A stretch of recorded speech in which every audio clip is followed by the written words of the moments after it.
और जुमा वगैरह अदा किया और जुमा यहाँ पे अदा करने के बाद उसकी आप रश की हालत चेक करें। अभी ये कुछ भी नहीं है, इतना ज़्यादा रश था कि अभी जो छत था ऊपर, उसके बाद नीचे सब जगह भरी हुई थी और अंदर भी हिसाब ही नहीं था। लाखों में लोग थे, लाखों में इतनी दुनिया थी जी। तो यहाँ पे उसके बाद फिर मेरे हस्बैंड अभी ज़मज़म डाल रहे थे और मैंने वो पिया। और अभी मुझे चाहिए था तर्जमे वाला कुरान पाक, जो मैं चाह रही थी कि रहे थे।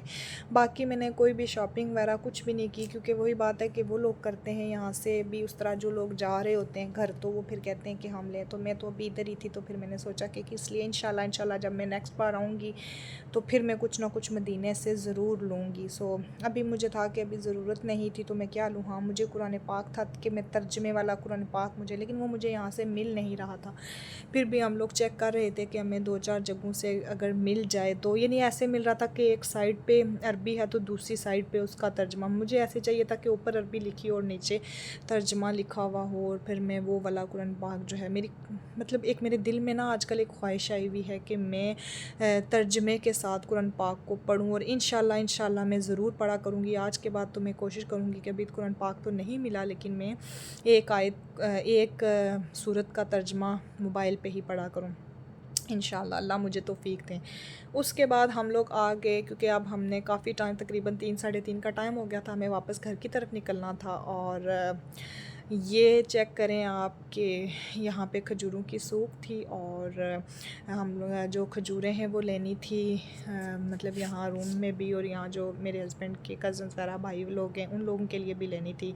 तो हमने 5 किलो खजूरें ली थी, 2 किलो अपने रूम के लिए, 2 किलो उनके लिए। और रास्ते में मेरे जो हस्बैंड हैं उनके कज़न थे तो उनके लिए 1 किलो खजूरें ली। और ये आप रश चेक करें कि मस्जिद में कितना, मस्जिद नबवी में रश था। और फिर हमने यहाँ पे सलाम वगैरह किया और थोड़ी देर हम यहाँ रुके और फिर हम घर की तरफ निकल गए। और बस दिल नहीं कर रहा था, लेकिन वही बात है कि मजबूरियाँ इंसान को वो ना कहते हैं कि जाना ही पड़ता है। वो कहते नहीं है कि जो मदीने जाएगा वो फिर वापस नहीं आएगा, जब बिछड़ेगा मर जाएगा। मतलब एक वो नात है आई थिंक सो ना, कि जो मदीने जाएगा सो फिर वापस कैसे आएगा, जब मिछड़ेगा मर जाएगा सनू शहर मदीना भूलना नहीं। उफ, वाकई बात है कि नहीं भूलता, लेकिन वही बात है, मजबूरियाँ होती हैं। बस अल्लाह से दुआ है कि जो मांगा है वो ज़रूर मिले।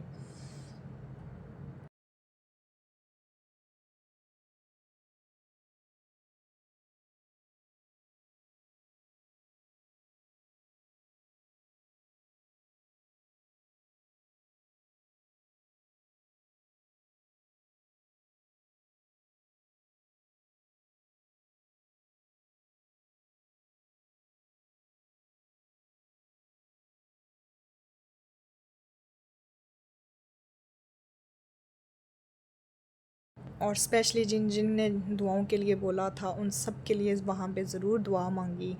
और बस अब शाम हो चुकी थी और हम लोग वहीं पे ही, जहाँ पे ना हम लोग जाते हुए रुके थे, वहीं पे हम दोबारा फिर रुके और हमने वहाँ पे खाना वगैरह खाया।